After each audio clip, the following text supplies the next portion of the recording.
I am so excited about our guest for today here in Thriving in Construction, the podcast. She's a business consultant and at the same time a licensed construction contractor. This beautiful lady loves to teach, and in fact, in 2019, she founded Hispanics in Construction, an online education initiative where Hispanic speakers can learn construction technical skills, English, and prepare for the exams to obtain licenses and certifications.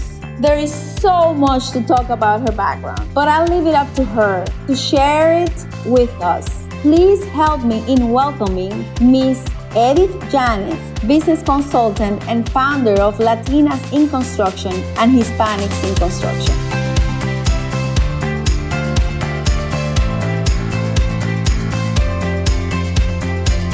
Good morning, Edith. How are you?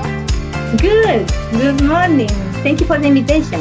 Edith, thank you so much for being here. We collaborated in another effort with Latinas in Construction. Yeah. And we're very pleased to come here and learn more about you. See, hopefully we can inspire other people like you or like me that are Latinas or women that think construction is not for them. And to me, you are an example of eliminating barriers and limiting beliefs for what we think is possible, what we think we can achieve. And in our lives, we're constantly challenged with that, right? So I'm very, very happy for you to be here and very grateful for you to join our podcast, Thriving in Construction. Thank you very much for inviting me. I'm very happy to be here. Me too. Tell us more about your background. How do you join the construction industry? Well, I have a marketing agency. We were working in the DC area with digital advertising, websites, and logo. And one time we got the opportunity to work with customers that wanted to remodel everything in his store. So we had to create the corporate image, and we had to also redo the whole store, and that was construction involved. So we did something, we subcontracted other contractors, and I learned a lot about construction, and I realized that it's really exciting and I love it. So what we did on the floors and everything was beautiful. So that was the beginning. So did you identify a problem and say, or did you just fell in love with the process? Did you say, I'm trying to solve a problem for a client and I can do it better than someone?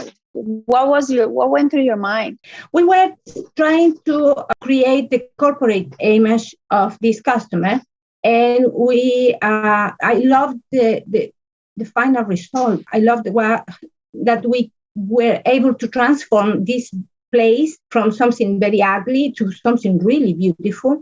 And I say, wow, this is amazing. I really want to do it again. Okay, so you actually like the architecture of how we transform a space that doesn't exist. You were inspired by what was possible, what it could look like, right? Is that basically what you're saying? Yes. So that actually gave you, what happened with the marketing major that you had, or your marketing company? Did you decide to stop that? No, we're still working on that. We are, Latinas business owners, we can do more than one thing at a time. So I keep my marketing agency, but also we expanded in construction because of this customer. We start, offering services to transform places, and it was good. I mean, we're still working on that. We specialize now in concrete, decorative concrete. We do beautiful flooring for commercial spaces, also residential sometimes. But that's what we do here. I like beautiful things, and to be able to transform something so boring and dusty as concrete and something really shiny and colorful is amazing. I really like it. That's beautiful. And it gives perspective to people that, really marketing is very much applied in construction. How do you apply your marketing expertise other than entering into an industry? How do you apply that to your current business on a day-to-day basis? In the construction business, you mean? Well, we advertise. We also have a corporate image. We we also have our capability statement, which is also marketing. And we, try to connect with people through social media. This is a day-to-day effort, marketing effort. What's the name of your company? Which one? The construction company. Okay. The construction company. It's called Heidelberg. It has a German name. My family is from Germany. My husband is German. My son is German. We built this construction company thinking about, the quality of the German product. We are located in Maryland. We work mostly for commercial customers. We have some residential customers in Washington, D.C., but mostly is commercial. We started in 2016. And we are very happy the pandemic affected us a little bit as all businesses, I think, but we are thriving. We are happy with what we're doing now. With the progress. And yes. So you lived in Germany, right? Yes. You lived in Germany, your family, your husband, how did you get to Germany? I think you are from Argentina, right? No, I'm from Chile. Chile. I'm Chilean. Yes, I'm Chilean. Well, this is a good question. How did I get there? I have no idea. I know that I was studying my country. I entered into college very late because my family couldn't pay for the university. We are 5 kids. I'm a third one. So I wasn't the first priority, but it was very difficult to study. And when I finished, as soon as I finished, I traveled in the United States, to get to know this country. And I loved. Brother was here, so I was visiting him. And then I started dating this guy from Germany. It was a long distance relationship in the beginning. And one moment, I don't know how, I was in Germany, living in Germany. I was here learning English. And when my English was good enough to find jobs and to look for opportunities here, then September 11 came. We were not prepared at all. So I ended up in Germany, and it was 2001. It was October, the beginning of October, and it was snow everywhere. So I was like, oh, what is this? It was very long time. I thought we are going to be there for a couple of years, but it turned out to be it was 9 years at the end. Oh, wow, I see.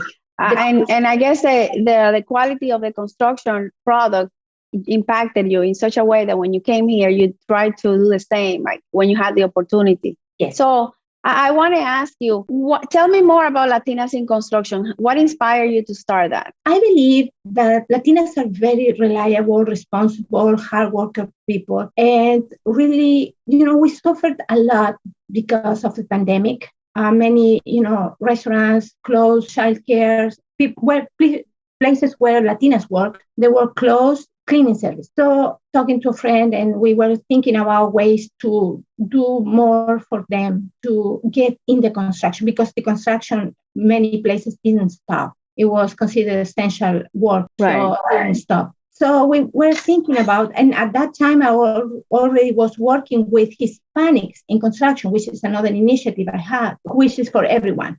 But Latinas is a special group that needs a little bit more time, and we do things differently at our own pace. So we were talking with this friend and trying to get more opportunities for these people, for this group, and figured out that maybe if we can teach them how to read a blueprint and then how to make an estimate, probably these people, this woman can work from home, mostly from home, and take care of the kids that were home during the pandemic. And we didn't know how long this pandemic was going to be. So we were thinking about, becoming, helping them to become estimators, construction estimators. And how's that process going? Well, we started 2020. It was like one idea. We went out through another group of women.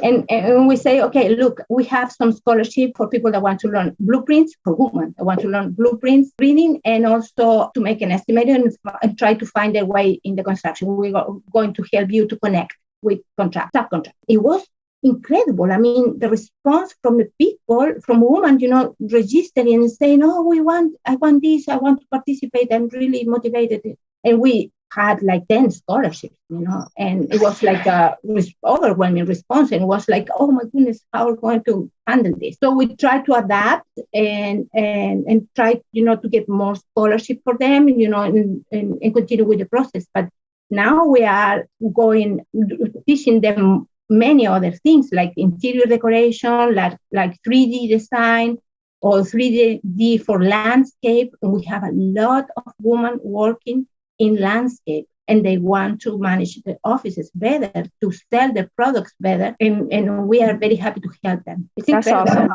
Yeah. That's awesome. That's awesome. So you basically are empowering women that you saw that there was an opportunity, there's a need, and you have women that are at home, they can manage their time, and while they're taking care of household activities, taking care of their kids at the same time, they can actually impact our industry. That's beautiful. And it's a little bit of what you did on yourself and on your own life. So tell us more. Where do you see our industry in the next 5 years? What do you think is the biggest challenge that you have right now? And where do you want to be in 5 years? And how do you think the industry can solve that problem? How do you see that panning out from where you are today to where you want to be? Well, personally, I want to be offering more projects and, working in bigger projects. And I also want to be more known. I want people coming to me and know I'm coming to them, to be honest. But my Latinas in construction, I wish the construction industry open more doors for them so they can work in trades and also managing offices. I wish that there is more, the percentage of Latinas working in construction grows in the next 5 years. In this moment, we are so few that we are not in any statistic. The number of Latinas working in construction is really small. In general, it's only 10%, 11% women in our industry. So 3% of them are working in trades. So it's nothing. So we have a lot of a long way to go.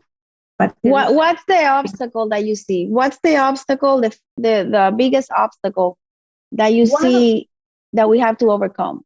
One of the biggest obstacles is language.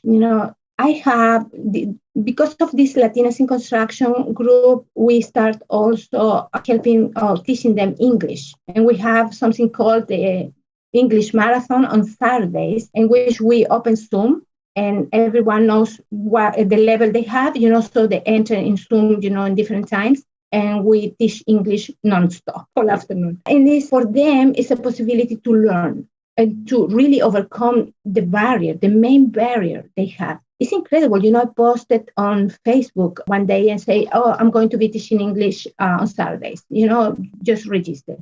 And I got so many people and from so many places.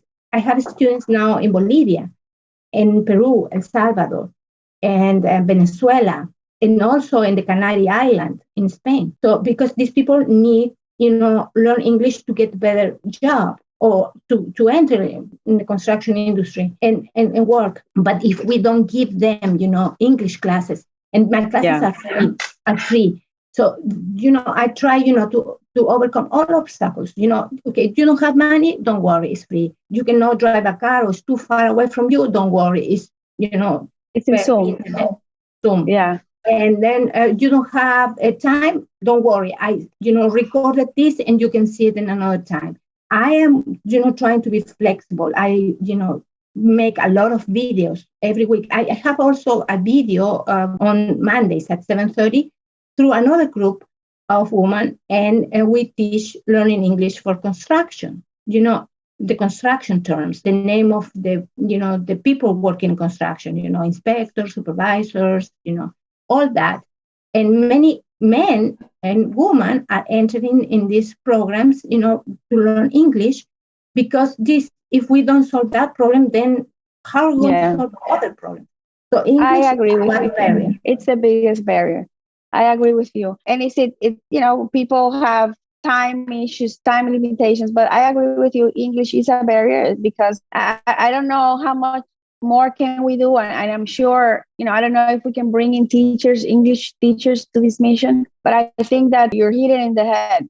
English is a barrier, but we need to overcome that, right? Yeah, it's the first one. If they don't have the money, how are they going to, overcome this obstacle? And many people, when I worked with big companies before, I was listening from many people saying, "Oh, the Latinos do not want to learn. They don't pay any attention to learning."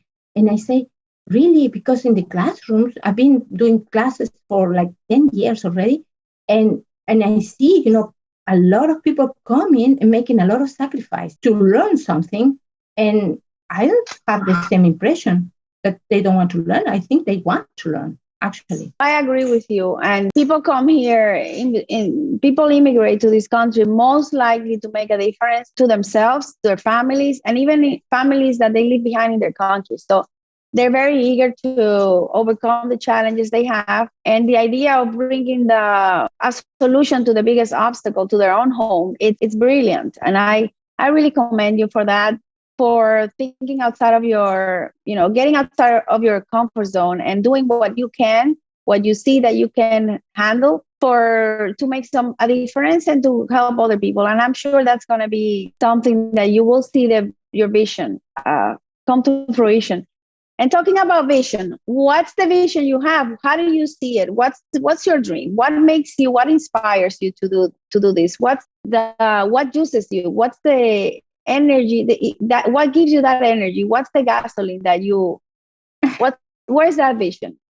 Well, I am a person of faith. I believe in God, and I believe that you have to do good to others, even when you don't know who are you touching with your work. In my personal experience, it was a very hard time I had when I lived in Germany without being an independent woman to be a totally dependent woman from someone, even for the basic things. That was, like the first 3 years of my experience in Germany. And I couldn't even go to the doctor alone because I couldn't couldn't speak any German. And then, this feeling that you are not enough, that you are not going to overcome this, even when I was, finishing high school with the best grades and then, going to university with a lot of sacrifices, working over day, learning overnight. It was a lot of years and a lot of sacrifices. And then after that, immediately learning English to a point that I didn't have any accent. Now I have accent because when I went to learn German, I forgot English and then I mixed all the words. And so I was talking one word in English, one in Spanish, one in German, and it was all totally confused.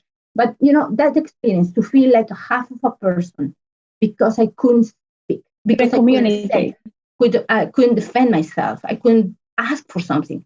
That feeling, is what when I see these people with the same barrier, I see myself in them.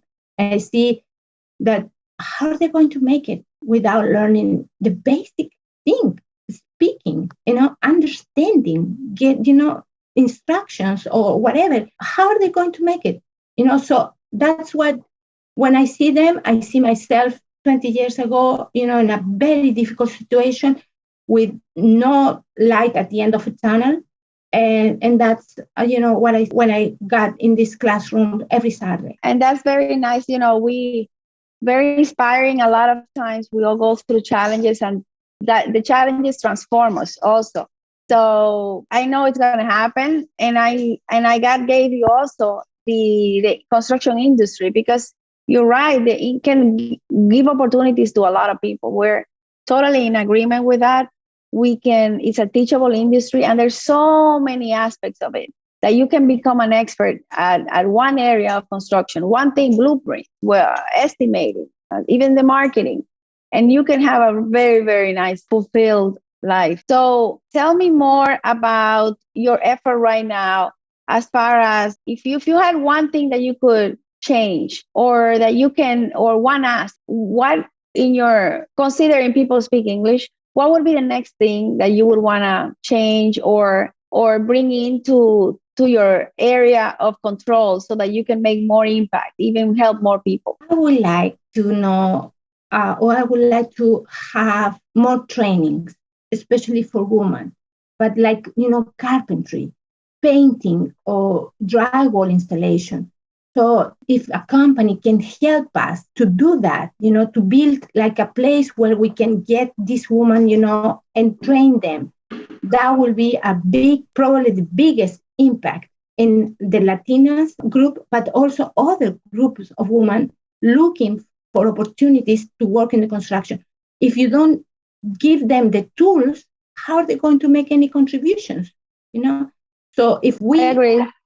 if we have problems in the construction, finding workers, qualified workers, probably investing a little bit in women and in the trainings, giving them the opportunity to get experience, that will be, a big, big solution for the problem the construction has, and also the problem that these women are trying to overcome. Right. And I'm a firm believer that when you help a woman, you really you impact the whole world, because a woman that is empowered not only is helping herself, but also taking ownership of her own life, but also it's impacting, if she's married, the husband that she has, with her state, feeling fulfilled, with an amazing state of conquering battles. It's going to empower her children if she has them, the community, people around her. I think the role of a woman is so important. So investing in a woman is investing in the world. It's my opinion, and I say it because of my own experience. And let me ask you, the group of people that you had, if this wish became true, how many women do you think would register in these trainings that are not online?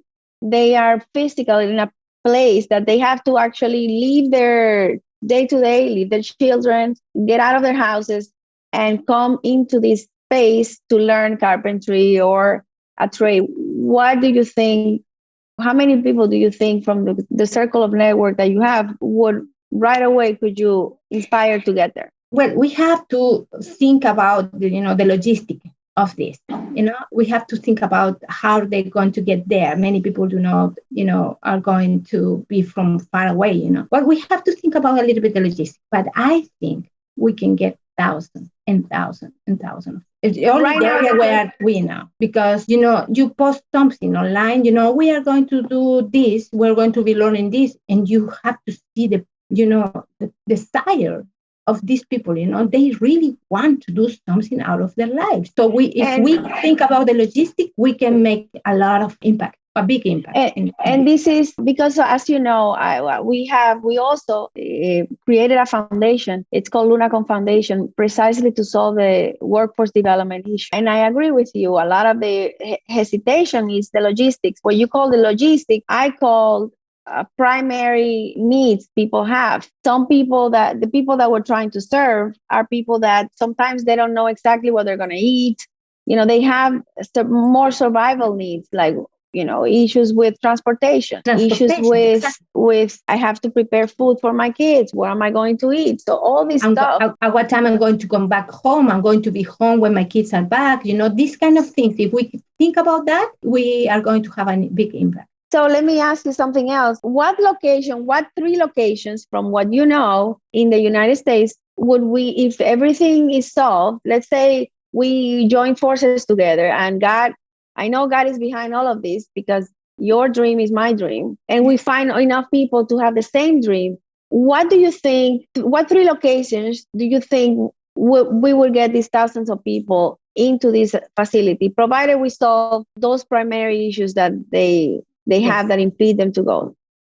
Well, I am not sure if I'm the right person to answer that question, because I know this area, the Metro DC area. I know that if we do something in Baltimore, probably we're going to get, a lot of people, because many of my students are coming from Baltimore. But I'm not sure if we go a little bit south, maybe we can find, but I'm not sure, because I don't know a lot of places here in the United States. I know this area. So Baltimore, you think will have a good response?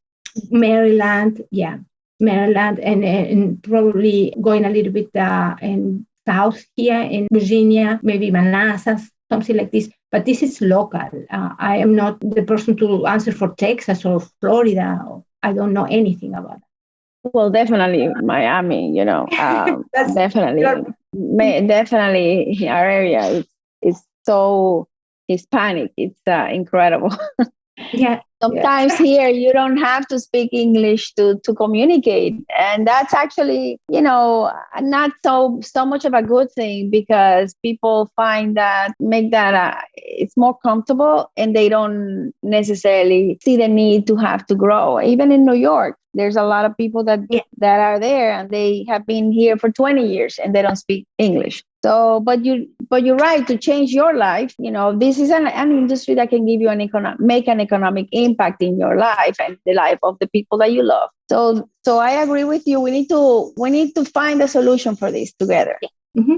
And motivate them, to learn English, because as you say, if my neighbor is learning English because she's going to be working in construction, maybe I'm going to be like, what is she doing? Why I cannot do it?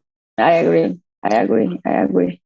So can you give us some last words to our listeners? Well, when I say English, the first barrier, there are other barriers that we have to overcome when we want to work in the construction industry. I wish we can talk more about the challenges of a Latina or of a woman in the construction industry, in the trades. We need more trainings. We need more support. We want to see more women working as in the trades, but as a supervisors too, or in charge of a project, or more Patricia Bonilla, working in leading companies that are making, big buildings, and that's what we want to do. But everything is going to start with a little step, and that's what we're trying to make now. I know that the Latinas, as you said, are willing to make sacrifices to enter in this industry. And when you invest in them, you are investing in the whole family. They are going to be showing the daughters it's possible to do it. They're going to be showing the kids, the sons, that the construction industry is welcoming for everyone, and it's a possibility to make a lot of money in a field without getting too deep in this debt that we're talking about all the time. In college, many kids are not going to get there. So I think there are a lot of possibilities, but we have to start looking what are we going to do and how are we going to make it. So for me, I see myself like a bridge between the group of people looking for people, workers, qualified workers, and the other group of people that want to work, but they have no training. So how are we going to connect them and make it possible, this working relationship? We have to train them. We have to invest time, effort, and money to train them. And I wish many companies that are looking at this podcast can make, take the step, to get to know this community, this vibrant community, this woman that really wants to do a difference in the world. I also believe we can join forces and bring in some people that want to help, but they don't know how to. Exactly. I believe, I know a few large companies in your area, and I believe we can give them the avenue to donate through our foundation to be able to channel these trainings for them, because we're also creating trainings too. And so we want to really find other people that are doing the same. There's more people that are trying to do the same, bridge that gap between the need to find people to work in construction and the people that actually need the work. And how do you make that a shorter gap? So I also believe we need to collaborate, because the situation is large, and time is of the essence. Exactly. Time is it's urgent, right? There's a lot of work. We have more work than I have ever seen. Yet all the resources in the world, yet no people. I mean, not limited amount of people that we see available in the industry. I'm not sure if it's because there's people that don't know about the industry. There's people, like a lot of women, they would want to, because they want to have a better lives and they want to have a profession. They want to be able to contribute financially with impact their household. But then again, how do I even start? Because it's the question that we ask. We ask ourselves, how do we start? And typically our brain doesn't figure out first what we want, but mostly how we're going to do it. So we see the limitations before we actually see the possibilities. And so while we're here right now with this podcast, hopefully we can inspire women to say, open their eyes. This is possible. We need to just decide that we want it and we want to go for it. And the rest will show up. But you and I will carve a plan to leverage the resources we already have, and then invite other people to join us. We have to do it. Yes, very happy to work in this. Yes, and video. Well, and you know what? This is the beginning, right? This is a beginning. Just connecting. We connected by the grace of God, I think. And here we are. So let's take it to the next level. Let's do it. It's a virtual challenge that we have. For this virtual world. Yes. Yeah, we don't know the solution. We don't know. We've never done it. But both of our hearts are very aligned as to impact the world and impact women, impact people that want to work and want to make a difference for themselves and their families. And our industry is a very good place to make that happen. So let's do it. Yes. And we have very capable women, behind us waiting for an opportunity. So this is going to happen. I agree. Mm-hmm. Amen. Well, thank you so much. Thank you for being here. Thank you for your passion. Thank you for what you do.